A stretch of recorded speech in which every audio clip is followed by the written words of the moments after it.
head above the sheets. No one's saying a word, but I can feel your heartbeat. I stare into your eyes, and you into mine, lying perfectly still, like we are frozen in time. I don't want this to be over, don't want the morning to come.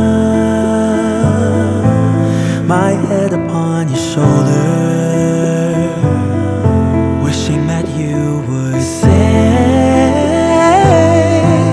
I think you should stay, I think you should stay. All right, welcome back to another episode of Go Fishing. Thank you for tuning in.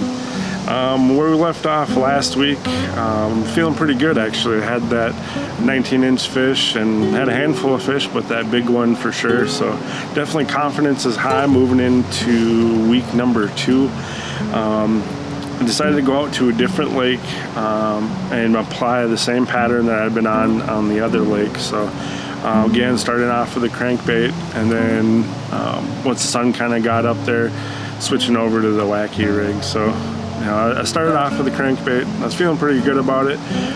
Just wasn't happening. I was marking fish, but nothing was taking it. So switched over to the jig actually for a little bit, and was able to wrestle in my first fish of the day. I think it ended up being like 14 inches or something like that, but definitely a confidence boost going into the day.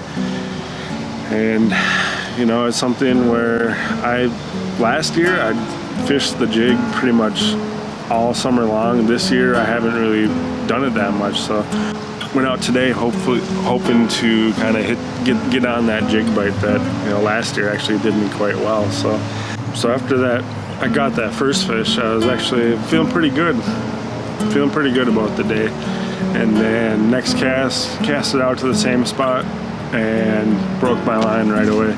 I don't know if it was just a bad knot or bad spot in the line, or maybe it was even a northern, but I would think that I had a school of bass there, so I want to say it was just operator error on that point. But so I'm still plagued with, you know, just broken knots, and I don't know, it's something that I need to definitely fix for sure because it's getting old. But after that, went down a stretch, hit some docks, and it just wasn't happening. Yeah, I'd marked a few fish, but I couldn't get them. I kind of went through what I had tied up that day, and nothing was really happening. So I decided to go out and apply the pattern that's been working so far on the other lake that I fished, and got my 2 biggest fish this year. So again, what that is, you know, lily pad islands for whatever reason, and Pro Tour baits, trick stick, wacky rig, and black. And that seems to be the ticket. So I went, and I knew on this lake I had some of the same features, so I just wanted to see if I could apply that to a different lake. And so I ended up doing that and catching a few more small fish. It's something where, you know, let it fall down the edges and they'd pick it up, but when I got into the boat, you know, they're all 12, 13 inches, so it's kind of disappointing that I wasn't able to find those bigger fish. I thought for sure that they'd be up there.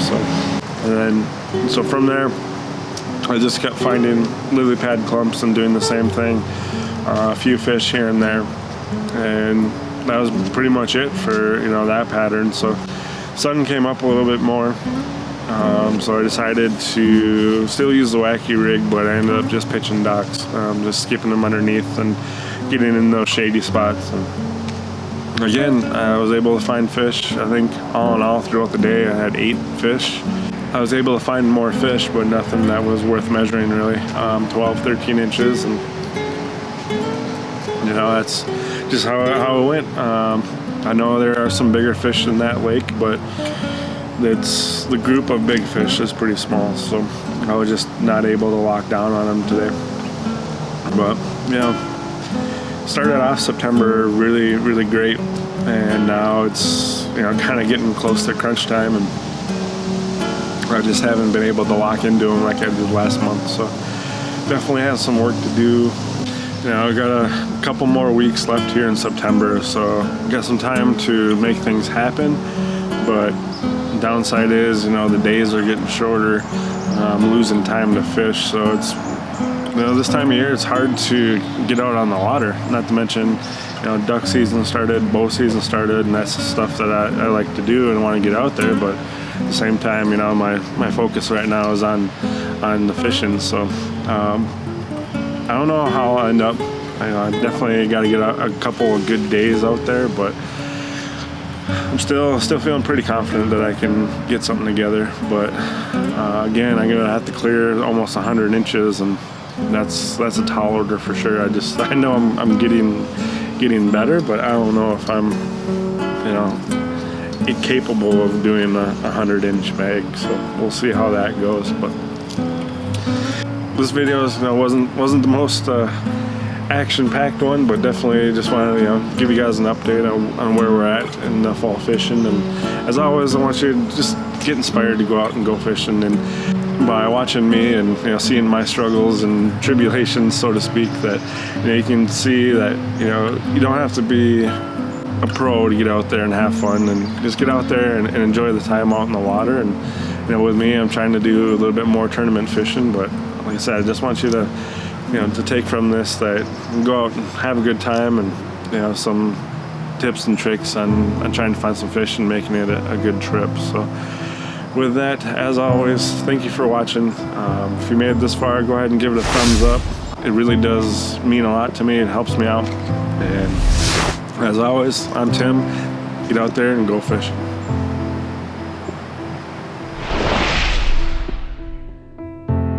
We're lying there on the bed above the sheets.